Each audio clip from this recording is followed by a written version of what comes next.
Marge prit un couteau et s'avança vers Maggie. Avec Bart, on construit un dojo. Ouh, on pourrait s'en servir pour couper en morceaux les meubles du jardin. Marge ne voulait laisser personne interrompre son plan, alors elle inscrivit Homer et les enfants à une sortie à l'aquarium. Maggie envoya désespérément des signaux de détresse, mais personne ne remarqua sa présence. Maggie et moi avons une autre distraction de prévu. Maggie ne voulait pas laisser Homer partir. Elle s'accrocha fermement à lui et refusa de le lâcher. Désormais, il ne restait plus qu'elles deux à la maison. Maggie retira discrètement ses vêtements, prit son arc-jouet, puis attrapa une poêle en fer dans la cuisine. Elle courut ensuite vers la cave. Elle voulut fermer la porte, mais elle n'arrivait pas à atteindre le verrou. Marge reprit son couteau, puis commença à chercher Maggie. Oh, petite têtue, je t'ai entendu.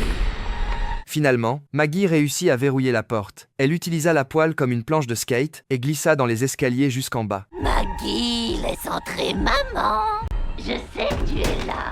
Petite peste, ouvre cette porte immédiatement. Maggie plaça de vieux vêtements et une poupée dans la poussette à l'extérieur. Marge détruisait la porte avec acharnement. Maggie lui lança une poupée enflammée, mais cela ne lui fit absolument aucun mal. Tu m'as loupé.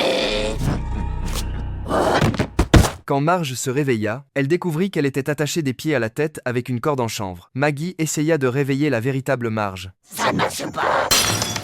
Regarde ce que ma famille aimante m'a offert pour mon anniversaire. Un aspirateur pour l'extérieur. Mais Marge avait déjà perdu tout espoir en cette famille. Maggie ouvrit l'album photo, voulant lui montrer les souvenirs heureux de leur famille. Mais sur chaque photo, on pouvait voir que Marge n'avait jamais vraiment été heureuse. Alors que Maggie tournait les pages de l'album, Marge réussit à se libérer de ses cordes, puis s'approcha silencieusement d'elle. Maggie tenta d'utiliser le berceau pour s'échapper de la cave, mais elle tomba rapidement. Je te tiens.